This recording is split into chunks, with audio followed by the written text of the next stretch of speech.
Chapter 5.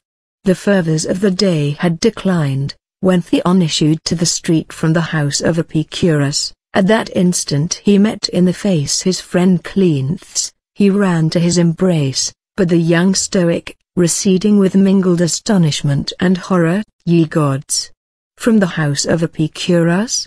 I do not marvel at your surprise," returned Theon, "nor, if I recall my own feelings of yesterday, at your indignation." "Answer me quickly," interrupted Cleanthes, "is Theon yet my friend? And does Cleanthes doubt it? What may I not doubt, when I see you come from such a mansion?" "Nay, my brother," said Theon, kindly throwing his arm round the neck of his friend, and drawing him onwards, "I have been in no mansion of vice, or of folly." "I do not understand you," returned the Stoic, but half yielding to his kindness. "I do not know what to think or what to fear." "Fear nothing, and think only good," said the Corinthian.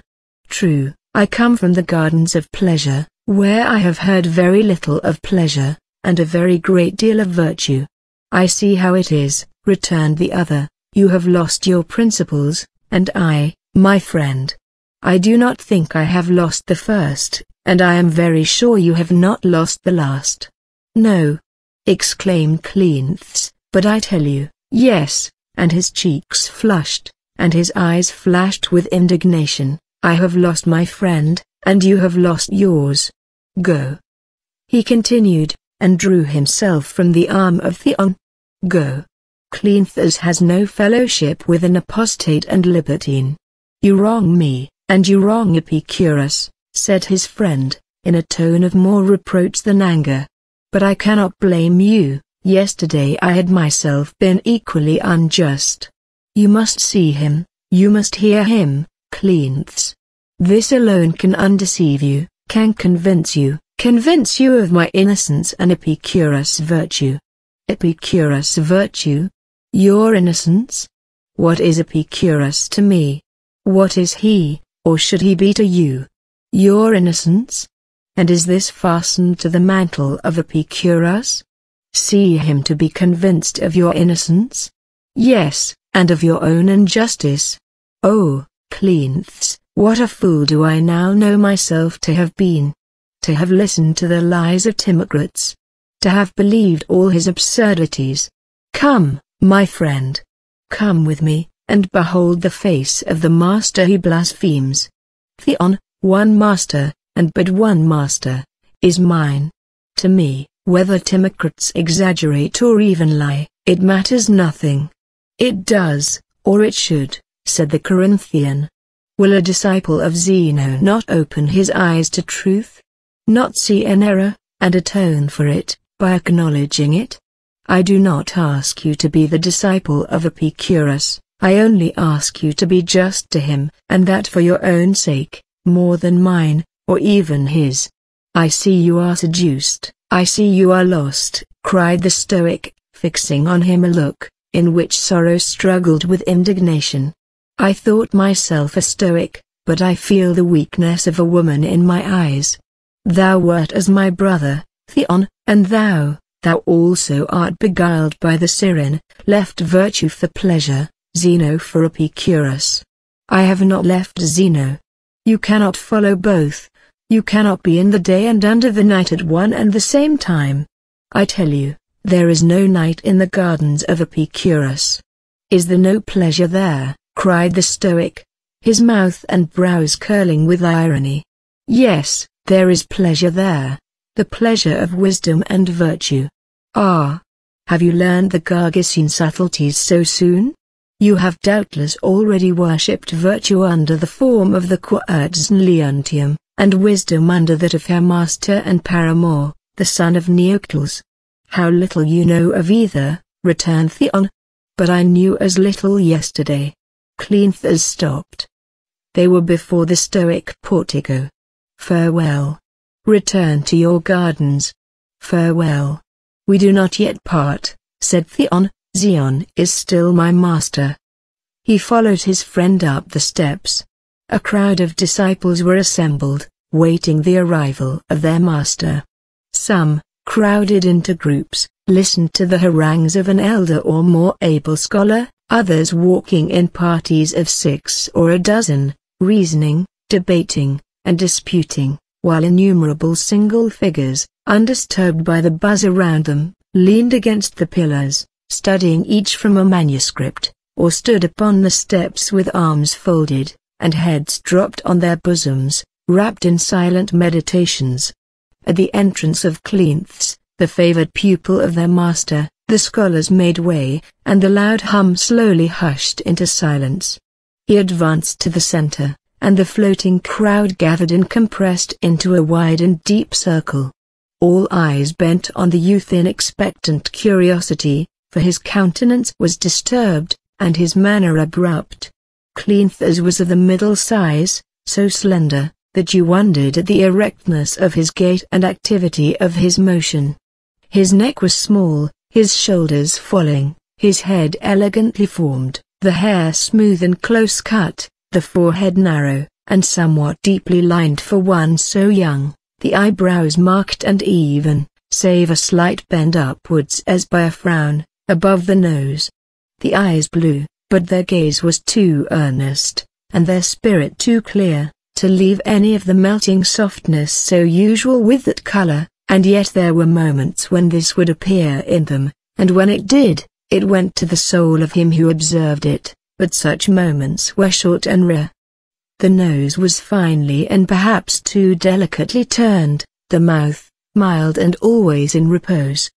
The cheeks were thin, and though slightly flushed, the face had a look of paleness till enthusiasm awoke, and deepened all its dyes. The whole expression had more spirituality and variety, and the manner more agitation, than you would have looked for in the first and favorite pupil of Zeno. The youth turned a rapid glance round the circle, he threw out his right arm, the mantle dropped from his shoulder, and in a varied, piercing, and yet melodious voice, he began: "My friends, my brothers, disciples of Zeno and of virtue, give me your ears, and awake your faculties.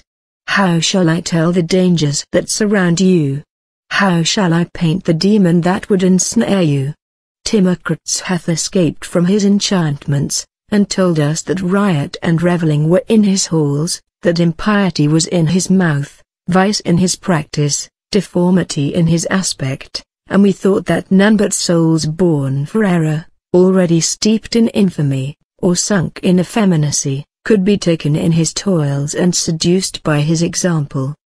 But behold, he hath changed his countenance, he hath changed his tongue, amid his revels he hath put on the garb of decency, in his riot he talks of innocence, in his licentiousness of virtue.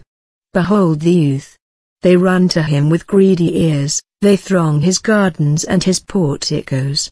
Athens, Attica, Greece, all are the Gargashines. Asia, Italy, the burning Afric and the frozen Scythia, all send ready pupils to his feet. Oh! What shall we say? Oh! How shall we stem the torrent? Oh! How shall we fence our hearts, how our ears from the song of the siren? To what mast shall we bind ourselves, to what pilot shall we trust, that we may pass the shores in safety without dashing on the rocks? But why do I speak? Why do I inquire?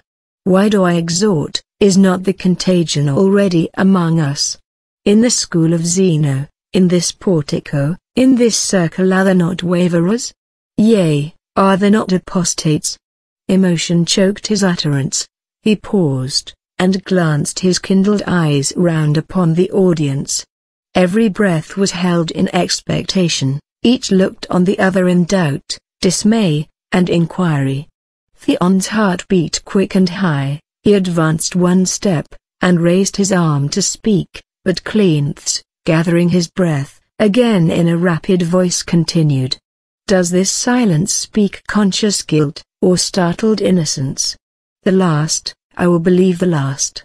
Praise be to the gods. Praise to our guardian, Minerva.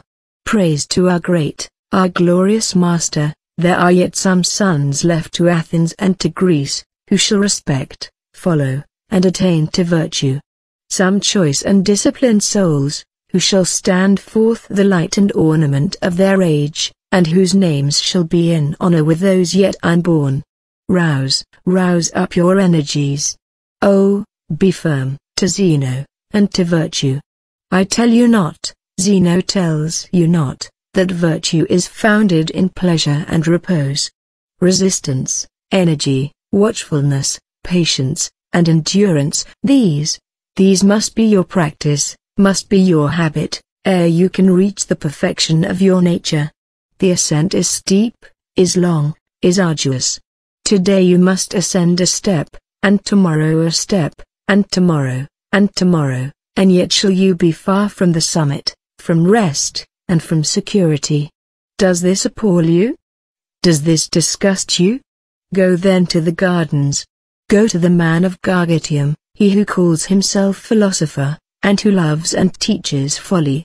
Go to him, and he shall encourage and soothe you. He shall end your pursuit, and give you your ambition. Lie shall show you virtue robed in pleasures, and lolling in ease. Lie shall teach you wisdom in a song, and happiness in impiety. But I am told, that Timocrates has lied, that Epicurus is not a libertine, nor Leontium a prostitute, nor the youth of the garden a ministers to their lusts. Be it so. Timocrates must answer to himself, whether his tale be the outpourings of indignant truth, or the subtle inventions of malevolence, with his own conscience be the secret. To us it matters nothing. We, who have naught to do with the doctrines of Epicurus, have naught to do with his practice. Let him who would vindicate the one, vindicate the other, let him come forth and say, that the master in the gardens is not only pure in action, but perfect in theory. Let him say, that he worships virtue as virtue, and shuns vice as vice. Let him say, that he arms the soul with fortitude, ennobles it with magnanimity, chastens it with temperance, enlarges it with beneficence, perfects it with justice, and let him moreover say, that he does this, not that the soul so schooled and invigorated may lie in the repose of virtue, but that it may exult in its honor, and be fitted for its activity. Fie on that virtue which prudence alone directs, which teaches to be just that the laws may not punish, or our neighbor's revenge, to be enduring, because complainings were useless, and weakness would bring on us insult and contempt, to be temperate, that our body may keep its vigor, our appetites retain their acuteness, and our gratifications and sensualities their zest, to serve our friends, that they may serve us, our country, because its defense and well-being comprehends our own. Why, all this is well, but is there nothing more? Is it our ease alone we shall study, and not our dignity? Though all my fellow men were swept away, and not a mortal nor a mortal eye were left to approve or condemn, should I not here, within this breast, have a judge to dread, and a friend to conciliate? Prudence and pleasure. Was it from such principles as these, that the virtue of Solon, of Miltiades, of Aristides, of Socrates, of Plato, of Xenophon, of all our heroes and all our sages, had its spring and its nourishment? Was it such virtue as this that in Lycurgus put by the offered crown? That in Leonidas stood at Thermopylae? That in the dying Pericles gloried that he had never caused a citizen to mourn? Was it such virtue as this, that spoke in Socrates before his judges? That sustained him in his prison, and when the door was open, and the sails of the ready ship unfurled, made him prefer death to flight, his dignity to his existence? Again the young orator paused, but his indignant soul seemed still to speak from his flashing eyes. His cheeks glowed as fire, and the big drops rolled from his forehead. At this moment the circle behind him gave way, and Zeno advanced into the midst. He stood by the head and shoulders above the crowd, his breast, broad and manly, his limbs, cast in strength and symmetry, his gait, erect, calm, and dignified, his features, large, grand, and regular, seemed sculptured by the chisel for a colossal divinity. The forehead, broad and serene, was marked with the even lines of wisdom and age, but no harsh wrinkles nor playing muscles disturbed the repose of his cheeks, nor had 60 years touched with one thread of silver his close black hair. The eyes, dark and full, fringed with long straight lashes, looked in severe and steady wisdom from under their correct and finely arched brows. The nose came from the forehead, straight and even, the mouth and chin were firm and silent. Wisdom undisturbable, fortitude unshakable, self-respect, self-possession, and self-knowledge perfected, were in his face, his carriage, and his tread. He stopped before the youth, who had turned at his approach.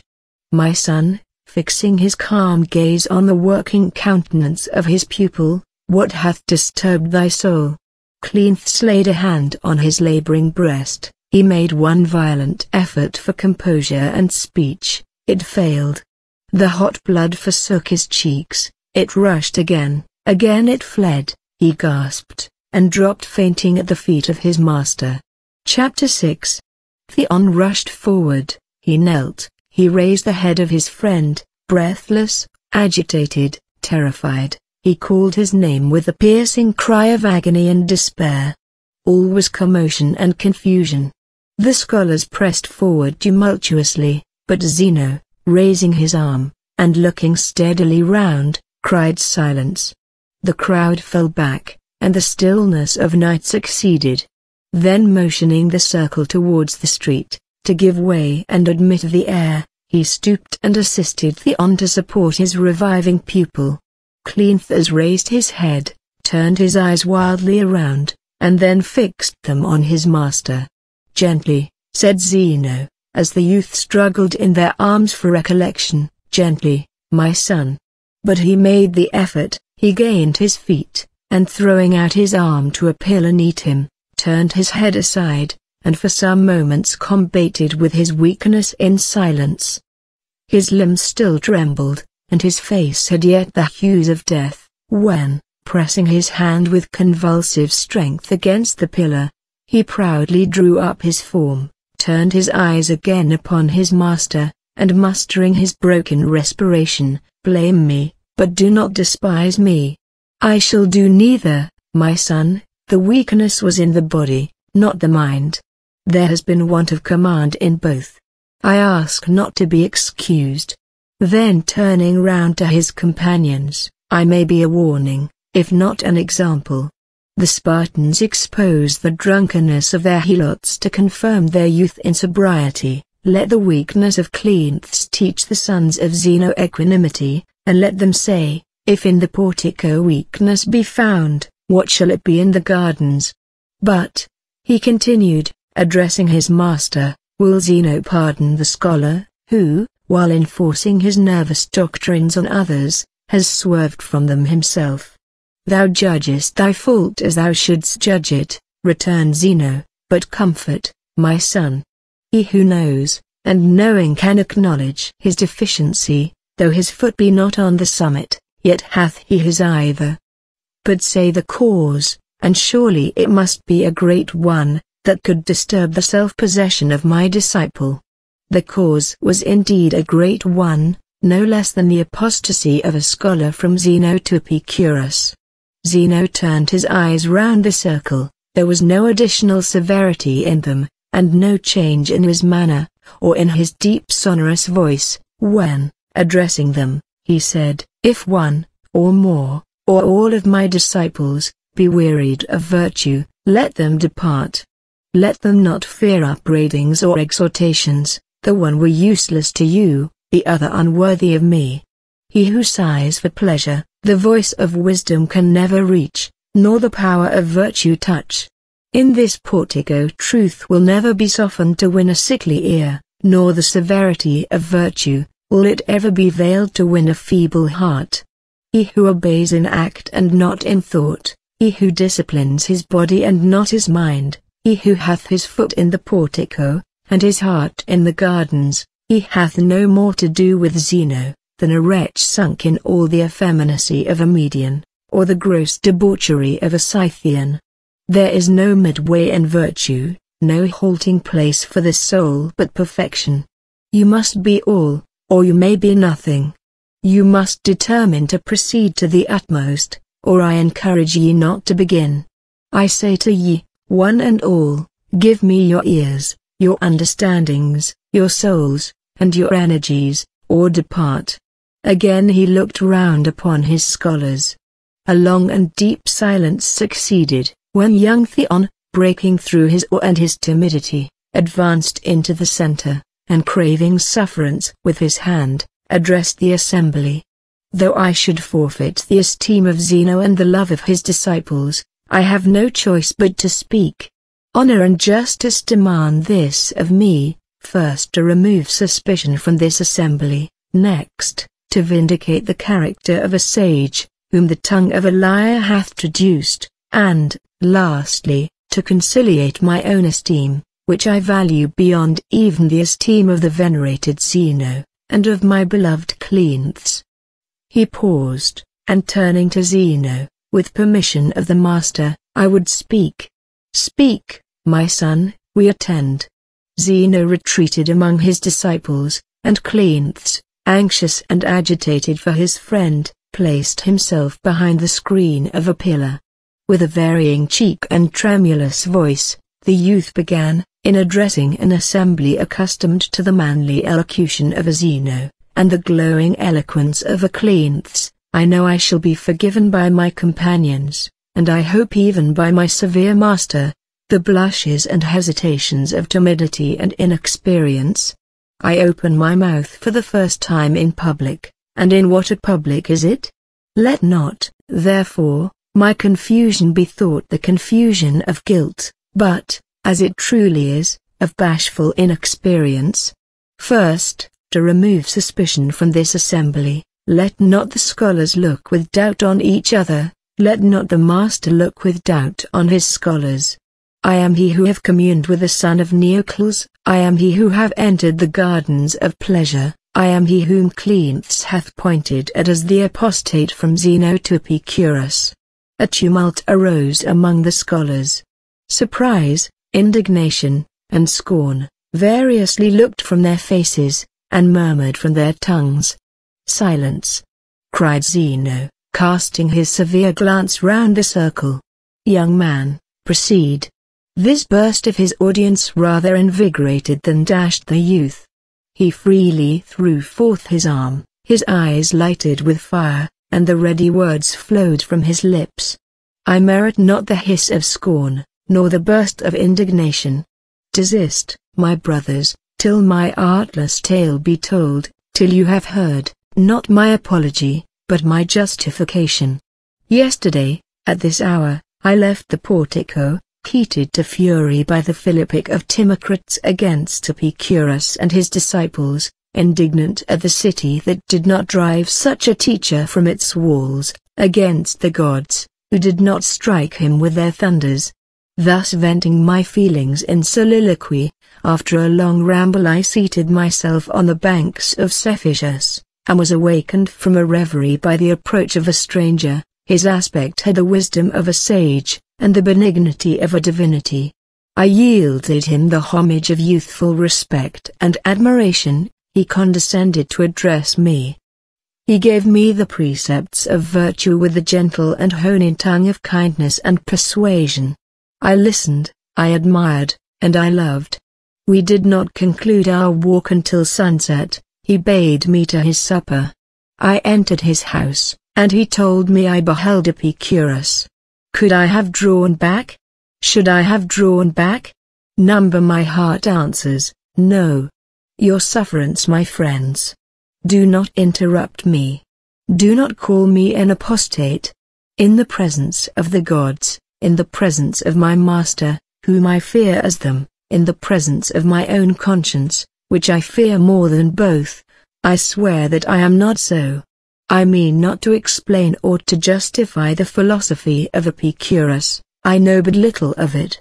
I only affirm, that his tongue has given new warmth to my love of virtue, and new vigor to my pursuit of it. I only affirm, that persuasion, simple, ungarnished persuasion, is on his lips, benevolence in his aspect, urbanity in his manners, generosity, truth, and candor, in his sentiments. I only affirm, that order, innocence, and content, are in his halls and his gardens, peace and brotherly love with his disciples, and that, in the midst of these, he is himself the philosopher, the parent, and the friend. I see the sneer of contempt upon your lips, my brothers, alas! Even on the unperturbed countenance of my master I read displeasure.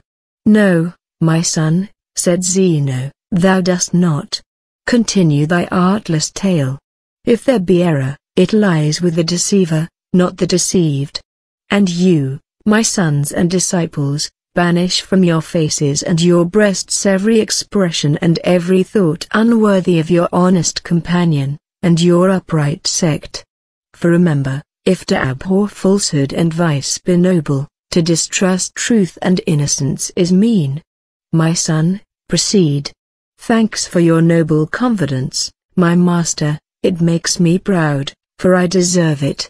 Yes. Even should I, as I perceive you apprehend, be deceived, I feel that this open confession of my present perfect conviction is honorable both to myself and to Zeno. It proves that in his school I have learnt candor, though I have yet to learn discernment. And yet, methinks, however imperfect my youthful discernment, it is not now an error. If ever I saw simple, unadorned goodness, if ever I heard simple, unadorned truth, it is from Epicurus. Again your sufferance, my friends. Again your sufferance, my master. I am not, I wish not to be, a disciple of the gardens. Virtue may be in them, excuse me, virtue is in them, but there is a virtue in the portico which I shall worship to my latest hour. Here I first learned, here I first saw to what a glorious height of greatness a mortal might ascend, how independent he might be of fortune, how triumphant over fate. Young, innocent, and inexperienced, I came to Athens in search of wisdom and virtue. Attend all the schools, and fix with that which shall give you the noblest aims, said my father, when he gave me his parting blessing. He being an academician, I had, of course, somewhat imbibed the principles of Plato, and conceived a love for his school. On first hearing greats, therefore, I thought myself satisfied. Accident made me acquainted with a young Pythagorean. I listened to his simple precepts, I loved his virtues, and almost fell into his superstitions. From these Theophrastus awakened me, and I was nearly fixed as a peripatetic, when I met the eloquent, enthusiastic Cleanthes. He brought me to the portico, where I found all the virtues of all the schools united, and crowned with perfection. But when I preferred Zeno, I did not despise my former masters. I still sometimes visit the Lyceum and the Academy, and still the young Pythagorean is my friend.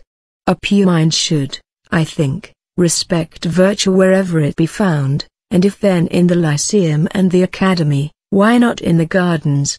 Zeno, in teaching austerity, does not teach intolerance, much less, I am sure, does he teach ingratitude, and if I did not feel for the sage of Gargantium both respect and love, I were the most ungrateful soul in Athens, and if, feeling both, I feared to acknowledge both, I were the meanest. And now, my brothers, ask yourselves what would be your indignation at the youth, who for his vices being driven from this portico, should run to the Lyceum, and accuse, to the sons of Aristotle, our great Zeno of that sensuality and wickedness which had here wrought his own disgrace, and his own banishment. Would ye not hate such a wretch? Would ye not loathe him? Would ye not curse him? My brothers, this day have I learned such a wretch to be Timocrates. Is he here? I hope he is. I hope he hears me denounce him for a defamer and an ingrate. 'Tis false, cried Timocrates, bursting in fury from the crowd. 'Tis false. I swear beware of perjury," said a clear, silver voice, from without the circle. "Give way, Athenians. 'Tis for me to take up this quarrel." The crowd divided. Every eye turned towards the opening. Theon shouted with triumph, Timocrates stood blank with dismay, for they recognized the voice and the form of the son of Neocles. Chapter 7. The sage advanced towards Theon, he laid a hand on either of his shoulders, and kissed his glowing forehead. "Thanks to my generous defender. Your artless tale, my son, if it have not gained the ear of Zeno, hath fixed the heart of Epicurus. Oh, ever keep this candor and this innocence." He turned his benign face round the circle. "Athenians. I'm Epicurus." This name, so despised and execrated, did it not raise a tumult in the assembly? No, every tongue was chained, every breath suspended, every eye riveted with wonder and admiration. Theon had said the truth, it was the aspect of a sage and a divinity. The face was a serene mirror of a serene mind, its expression spoke like music to the soul. Zeno's was not more calm and unruffled, but here was no severity, no authority, no reserve, no unapproachable majesty, no repelling superiority, all was benevolence, mildness, openness, and soothing encouragement. To see, was to love, and to hear, was to trust. Timocrates shrunk from the eye of his master, it fell upon him with a fixed and deep gaze, that struck more agony into his guilty soul, than had the flash of a Cleanthes, or the glance of a Zeno. The wretch sunk beneath it, he trembled, he crouched, he looked as if he would have supplicated mercy, but his tongue cleaved to his palate, and shame withheld him from quite dropping on his knees. "Go. I will spare thee. Give way, Athenians." The scholars opened a passage, again the sage waved his hand, and the criminal slunk away. "Your pardon, Zeno," said the Gargician, "I know the youth. He is not worthy to stand in the portico." "I thank you," returned the master, "and my disciples thank you. The gods forbid that we should harbor vice, or distrust virtue. I see, and I recant my error. Henceforth, if I cannot respect the teacher, I shall respect the man." "I respect both," said Epicurus, reclining his head to the Stoic. "I have long known and admired Zeno. I have often mixed with the crowd in his portico, and felt the might of his eloquence. I do not expect a similar return from him, nor do I wish to allure his scholars to my gardens. I know the severity of their master, and the austerity, may I say, the intolerance of his rules. But for one," and he laid his hand upon the head of Theon, "for this one, I would bespeak clemency. Let not that be imputed to him as a crime, which has been the work of accident and of Epicurus, and let me also say for him, as well as for myself, he has lost in the gardens no virtues, if a few prejudices." "Son of Neocles," said Zeno, "I feared you yesterday, but I fear you doubly today. Your doctrines are in themselves enticing, but coming from such lips, I fear they are irresistible. Methinks, I cast a prophet's eye on the map of futurity, and I see the sage of Gargatium standing on the pinnacle of fame, and a world at his feet. The world is prepared for this. The Macedonian, when he marched our legions to the conquest of Persia, struck the death blow at Greece. Persian luxury and Persian effeminacy, which before crept, now come with strides upon us. Our youth, dandled on the lap of indulgence, shall turn with sickened ears from the severe moral of Zeno, and greedily suck in the honeyed philosophy of Epicurus.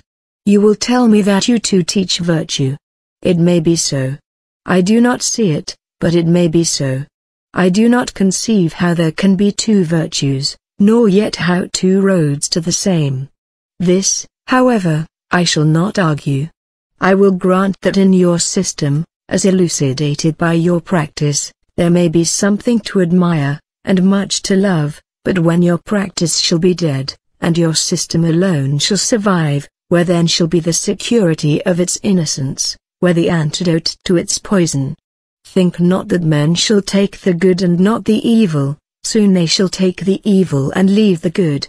They shall do more, they shall pervert the very nature of the good, and make of the whole, evil unmixed. Soon, in the shelter of your bowers, all that is vicious shall find a refuge. Effeminacy shall steal in under the name of ease, sensuality and debauchery in the place of innocence and refinement, the pleasures of the body instead of those of the mind. Whatever may be your virtues, they are but the virtues of temperament, not of discipline, and such of your followers as shall be like you in temperament, may be like you in practice, but let them have boiling passions and urgent appetites, and your doctrines shall set no fence against the truant, shall ring no alarm to the offender. Tell us not that that is right which admits of evil construction, that that is virtue which leaves an open gate to vice. I said, that with the prophet's eye I saw your future fame, but such fame as I foresee can but ill satisfy the ambition of a sage. Your gardens shall be crowded, but they shall be disgraced, your name shall be in every mouth, but every mouth shall be unworthy that speaks it, nations shall have you in honor, but ere it is so, they shall be in ruin, our degenerated country shall worship you, and expire at your feet. Zeno, meantime, may be neglected, but he shall never be slandered, the portico may be forsaken, but shall never be disgraced, its doctrines may be discarded, but shall never be misconstrued. I am not deceived by my present popularity. No school now in such repute as mine, but I know this will not last. The iron and the golden ages are run, youth and manhood are departed, and the weakness of old age steals upon the world. But, O son of Neocles, in this gloomy prospect, a proud comfort is mine. I have raised the last bulwark to the fainting virtue of man, and the departing glory of nations. I have done more, when the virtue and glory of nations shall be dead, and when in their depraved generations some solitary souls, born for better things, shall see and mourn the vices around them. Here, in the abandoned portico, shall they find a refuge. Here, shutting their eyes upon the world, they shall learn to be a world to themselves. Here, steeled in fortitude, shall they look down in high, unruffled majesty, on the slaves and the tyrants of the earth. Epicurus. When thou canst say this of the gardens, then, and not till then, call thyself a sage and a man of virtue. He ceased, but his full tones seemed yet to sound in the ears of his listening auditors. There was a long pause, when the Gargantian notes like the breathing flutes of Arcadia, began his reply. Zeno, in his present speech, has rested much of the truth of his system on its expediency. I, therefore, shall do the same by mine. The door to my gardens is ever open, and my books are in the hands of the public. To enter, therefore, here, into the detail or the expounding of the principles of my philosophy, were equally out of place and out of season. Tell us not that that is right which admits of evil construction, that that is virtue which leaves an open gate to vice. This is the thrust which Zeno now makes at Epicurus, and did it hit, I grant it were a mortal one. From the flavor, we pronounce of the fruit, from the beauty and the fragrance, of the flower, and in a system of morals, or of philosophy, or of whatever else, what tends to produce good we pronounce to be good, what to produce evil, we pronounce to be evil. I might indeed support the argument, that our opinion with regard to the first principles of morals has naught to do with our practice, that whether I stand my virtue upon prudence, or propriety, or justice, or benevolence, or self-love, that my virtue is still one and the same, that the dispute is not about the end, but the origin, that of all the thousands who have yielded homage to virtue, hardly one has thought of inspecting the pedestal she stands upon, that as the mariner is guided by the tides, though ignorant of their causes, So does a man obey the rules of virtue, though ignorant of the principles on which those rules are founded, and that the knowledge of those principles would affect the conduct of the man, no more than acquaintance with the causes of the tides would affect the conduct of the mariner. But this I shall not argue, in doing so I might seem but to fight you flying. I shall meet your objection in the face. And I say, that allowing the most powerful effects to spring from the first grounds of a moral system, the worst or the best, that mine, if the best, is to be so judged by the good it does and the evil it prevents, must be ranked among the best. If, as you say, and I partly believe, the iron and the golden ages are past, the youth and the manhood of the world, and that the weakness of old age is creeping on us, then, as you also say, our youth, dandled on the lap of indulgence, shall turn with sickened ears from the severe moral of Zeno, and then I say, that in the gardens, and in the gardens only, shall they find a food, innocent, yet adapted to their sickly palates, an armor, not of iron fortitude, but of silken persuasion, that shall resist the progress of their degeneracy, or throw a beauty even over their ruin. But, perhaps, though Zeno should allow this last effect of my philosophy to be probable, he will not approve it. His severe eye looks with scorn, not pity, on the follies and vices of the world. He would annihilate them, change them to their opposite virtues, or he would leave them to their full and natural sweep. Be perfect, or be as you are. I allow of no degrees of virtue, so care not for the degrees of vice.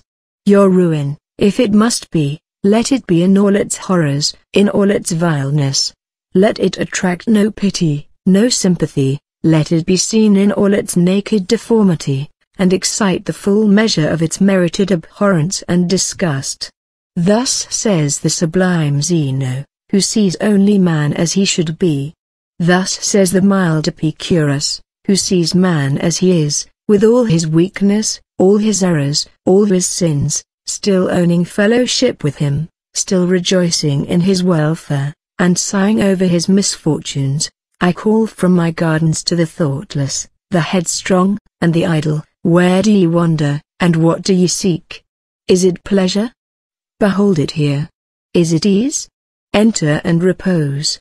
Thus do I court them from the table of drunkenness and the bed of licentiousness. I gently awaken their sleeping faculties, and draw the veil from their understandings, my sons. Do you seek pleasure? I seek her also. Let us make the search together. You have tried wine, you have tried love, you have sought amusement in reveling, and forgetfulness in indolence. You tell me you are disappointed, that your passions grew, even while you gratified them, your weariness increased even while you slept. Let us try again.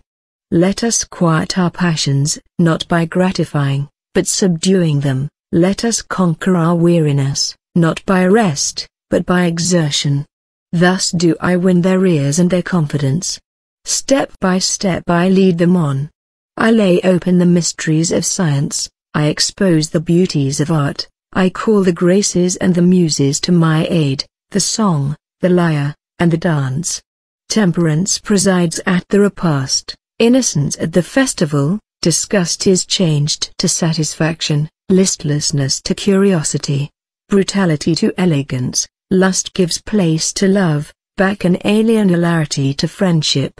Tell me not, Zeno, that the teacher is vicious who washes depravity from the youthful heart, who lays the storm of its passions, and turns all its sensibilities to good. I grant that I do not look to make men great, but to make men happy. To teach them, that in the discharge of their duties as sons, as husbands, as fathers, as citizens, lies their pleasure and their interest, and when the sublime motives of Zeno shall cease to affect an enervated generation, the gentle persuasions of Epicurus shall still be heard and obeyed. But you warn me that I shall be slandered, my doctrines misinterpreted, and my school and my name disgraced. I doubt it not. What teacher is safe from malevolence, what system from misconstruction? And does Zeno really think himself and his doctrines secure? He knows not then man's ignorance and man's folly. Some few generations, when the amiable virtues of Epicurus, and the sublime excellence of Zeno, shall live no longer in remembrance or tradition, the fierce or ambitious bigots of some new sect may alike calumniate both, proclaim the one for a libertine, and the other for a hypocrite. But I will allow that I am more open to detraction than Zeno, that while your school shall be abandoned, mine shall more probably be disgraced. But it will be the same cause that produces the two effects. It will be equally the degeneracy of man that shall cause the discarding of your doctrines, and the perversion of mine. Why then should the prospect of the future disturb Epicurus more than Zeno? The fault will not lie with me any more than you, but with the vices of my followers, and the ignorance of my judges. I follow my course, guided by what I believe to be wisdom, with the good of man at my heart, adapting my advice to his situation, his disposition, and his capacities. My efforts may be unsuccessful, my intentions may be calumniated, but as I know these to be benevolent, so I shall continue those, unterrified and unruffled by reproaches, unchilled by occasional ingratitude and frequent disappointment. He ceased, and again laying his hand on the shoulder of Theon, led him to his master. I ask not Zeno to admire me as a teacher, but let him not blame this scholar for loving me as a man. I shall not blame him, said the Stoic, but I wish that I may not soon distrust him. I wish he may not soon forget Zeno, and forsake the portico. The shades of evening now fell on the city, and the assembly divided. Chapter 8. The sun was in its fervor, when Theon issued from one of the public baths. He was not disposed for rest, yet the heat of the streets was insufferable. I will seek the gardens, he thought, and loiter in their cool shades until the master join me. Reaching the house of the Gargishine, and the entrance to the gardens being shorter through it than by the public gate, he entered, and sought the passage he had before traversed. He however took a wrong one, and after wandering for some time, opened a door, and found himself in a library. Epicurus was sitting in deep study, with his tablets before him, his pen in one hand, his forehead supported on the other. Metrodorus, on the opposite side of the room, was engaged in transcribing. Theon stopped, and, making a short apology, hastily retired. "Stay!" cried the master. Theon again entered, but did not advance much within the threshold. "When I bade you stay, I did not mean to fix you as doorkeeper. Come in, and shut the door behind you." Theon joyfully obeyed, and hurried to seize the extended hand of the sage.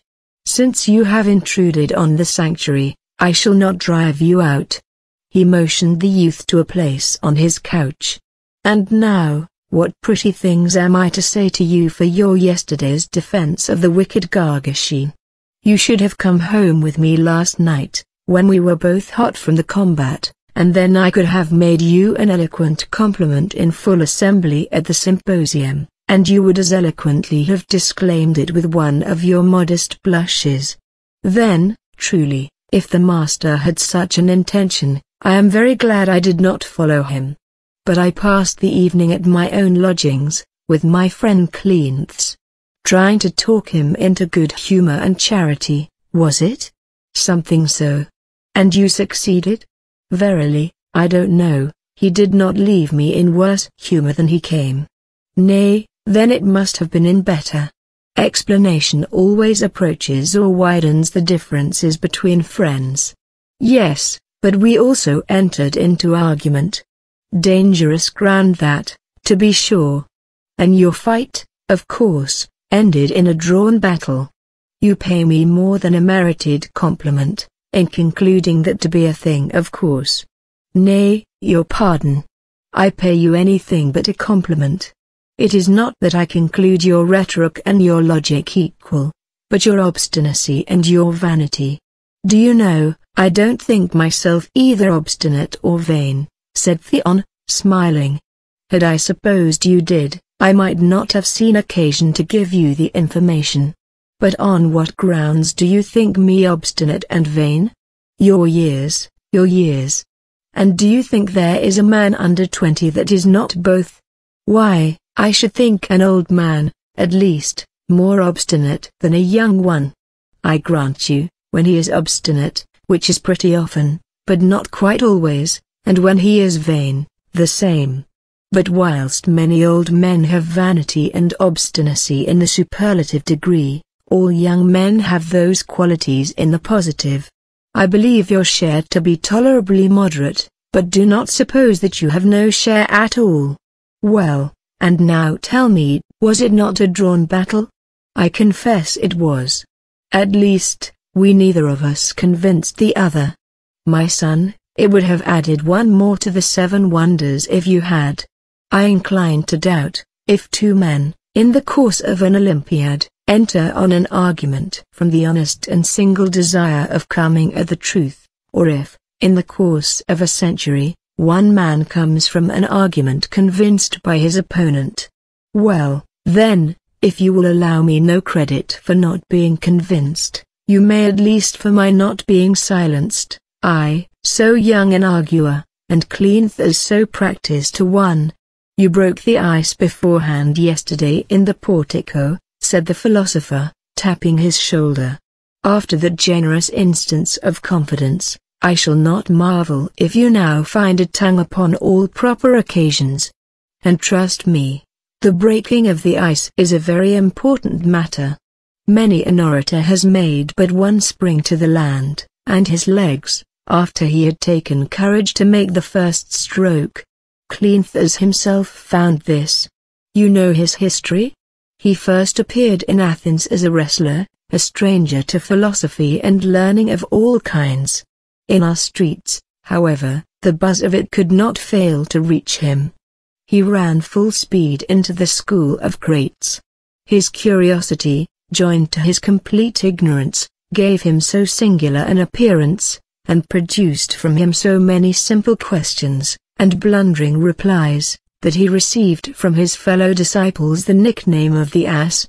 But the Ass persevered, and soon after entering the portico, he applied with such intense diligence to the unraveling the mysteries of Zeno's philosophy, that he speedily secured the esteem of his master, and the respect of his companions.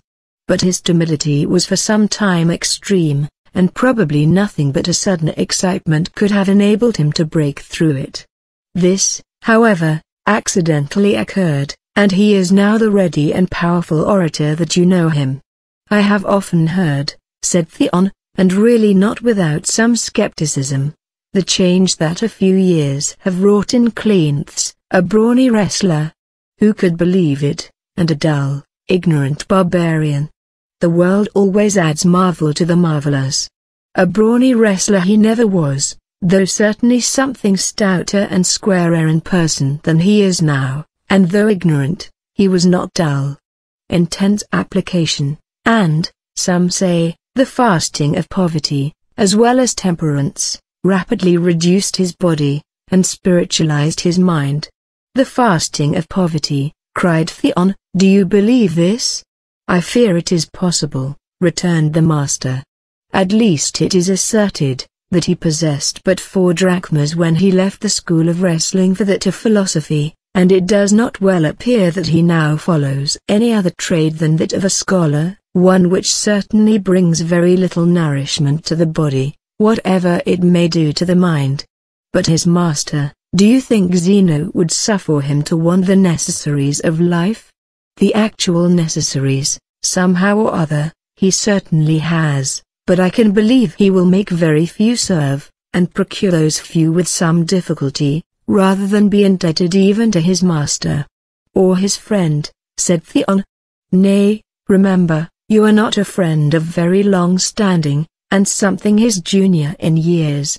But should that prevent him from giving me his confidence on such an occasion? Perhaps not, but allow something to the Stoic pride. I can allow nothing to it here. No, because it touches your own. Thus do I tread on the pride of Plato, said Diogenes, setting his foot on the robe of the academic. Yes, with the greater pride of Diogenes, returned Plato. But I have made you grave, which was not my intention. Metrodorus, how go you on? Writing the last word, there, and now, rising and advancing towards Theon, let me embrace the youth who so nobly took up the vindication of my insulted master. Perhaps you may not know how peculiarly I am indebted to you. Timocrates is the brother of Metrodorus. How?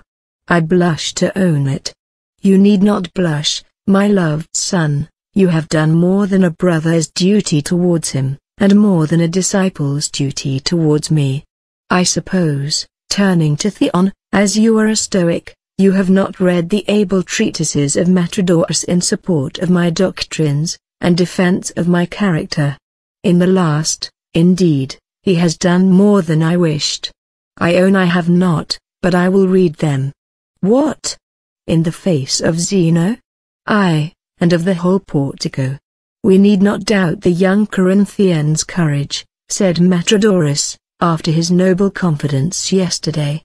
I see the master has not been silent, returned Theon, and that he has given me more praise than is my due. Metrodorus can tell you that is not my custom, said the Gargician. By Pollux, if you continue your visits to the garden, you must look to be handled very roughly. I aim the blow at every fault I see, and I have a very acute pair of eyes. I find out the most secret sins, turn the souls of my scholars inside out, so be warned in time. I do not fear you, returned the Corinthian. Not fear me, you rogue? No, I love you too well, but, continued Theon, let me now make my acknowledgments to the master for his coming forward so seasonably yesterday, and giving me the victory. How you astonished me! I almost took you a second time for a divinity. I will tell you how it happened, returned Epicurus, chancing to be called into the street yesterday, just after you left the house. I saw your meeting with Cleanthes, and guessing from his first address, that you would have to stand a siege, I followed you to the portico, and took my place, unnoticed, among the crowd, ready, if occasion should require, to offer my succor. And you heard then all that passed? I did. I beg your pardon for the digression, said Theon, but I think you have more forbearance and more candor than any man I ever heard of. If it be so, these useful qualities have not been attained without much study and discipline, for Zeno is mistaken in thinking all my virtues the children of temperament. I very early perceived candor to be the quality the most indispensable in the composition of a philosopher, and therefore very early set my whole efforts to the attaining of it. And when once I fairly engaged in the work, I did not find it either long or difficult. I had naturally a mild temper, and a sensitive heart, and these gifts were here of inconceivable use to me. Feeling kindly towards my fellow creatures, I could the easier learn to pity rather than hate their faults, to smile, rather than frown at their follies. This was a great step gained, but the next was more difficult, to be slow in pronouncing what is a fault, and what is a folly. Our superstition would haunt with the furies the man who should take his sister to wife, while the customs of Egypt would commend them. How has the astronomer been laughed at, who made the earth revolve round the stationary sun, and yet who can say but the age may come, when this shall be established as a truth. Prejudices, when once seen as prejudices, are easily yielded. The difficulty is to come at the knowledge of them. 1,000 lectures had I read to myself, ere I could calmly say, upon all occasions, it does not follow that the thing is, because I think it is, and till I could say this, I never presumed to call myself a philosopher. When I had schooled myself into candor, I found I was possessed of forbearance, for, indeed, it is hardly possible to possess the one without the other.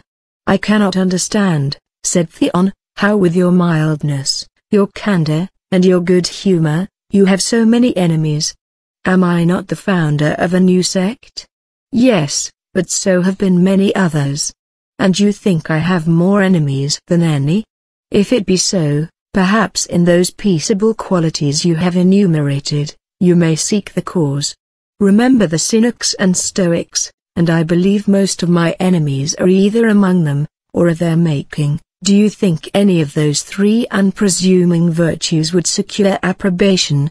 They do not love to see a man take the place of a philosopher, without the airs of one, and, as you may perceive, I want these most entirely.